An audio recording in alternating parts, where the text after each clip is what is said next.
political career have been quite strange. But it does really seem to me that brains seem more scrambled. He has a harder time keeping a thought, and he also seems like he's not having fun. I think all of that's correct. With Biden out of the race, it's so clear how much more diminished he is compared to 2020 and certainly in 2016. I think this press conference made that clear. His appearance at the National Association of Black Journalists Conference makes that clear. Every time he has one of these extended appearances, it becomes all the more clear that this is simply not the same guy 4-8 years ago, and the guy 4-8 years ago wasn't particularly coherent then. And I think you're right to key into the fact that he appears to not be having any fun whatsoever. And I think it's an important part of his appeal in 2016 and 2020 was a sense that like Trump was having fun. This was sort of like an enjoyable, fun, celebratory thing. And the extent to which this is really dour campaign from Trump so far between him. Even Vance's appearances are these very kind of terse events. I think that's a meaning.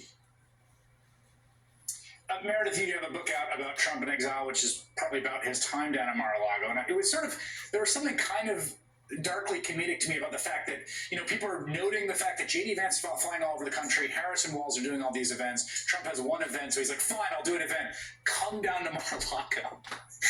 That's brought to the event, which, again, like I said, no shade. If I were 70, that's how I would want to script it too. But how do you understand the strange lack of events, which isn't just this week, but actually if you count up the numbers, like he just has not been on the road?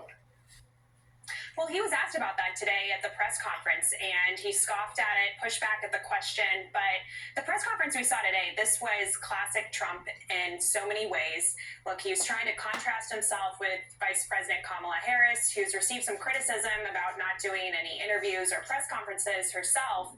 But really, this is about him trying to take the spotlight off of the momentum that the Harris-Walz campaign has had since Walz was announced and since Harris took the top of the ticket, inviting reporters down there to pepper him with questions, showing off Mar-a-Lago, but really going all over the map in terms of his answers to questions in a way to try to defend himself and to try to turn the media's attention away from the real momentum that we have seen just in this past week. This is, let me stay with you on this, because I do think Maggie Haberman made this observation too. She was down there today, just like, he doesn't like when the attention's not on him. And there was all these people who were saying when during those brutal 3 weeks of the Democratic Party after the Biden debate leading to his withdrawal from the race, people were saying, well, Trump is being so savvy, he's laying low. But he wasn't actually laying low. Like, if you went to Truth Social, he absolutely was not laying low. It's just that the attention wasn't on him. He seems to think more attention on him, the better. Do you think that's the fundamental thesis that he has about the campaign? Well, for Donald Trump, it's always so important to have attention, good or bad. And, if you think just 3 weeks ago where the Republican Party was, Donald Trump just got the nomination in Milwaukee. There were balloons flying, smiles. The Republican Party was simply confident and gleeful at the idea of going up against President Biden in November. And so much has changed in a short matter of time. And the Trump campaign has tried to argue that the fundamentals of the race haven't changed here. But you saw in the press conference today when Trump was asked about poll numbers, he acknowledged that Vice President Kamala Harris is getting a lot of attention and support from Black women.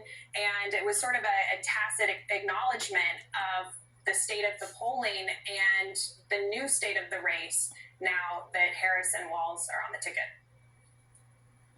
Yeah, what you said, he did say that, although it was in a very strange kind of classically Baroque way that talked about other demographics are going to win and about how 75% of the country supports him was one of the lines he said, which is very obviously not true. I do think that there's a kind of vicious cycle and virtuous cycle for Trump.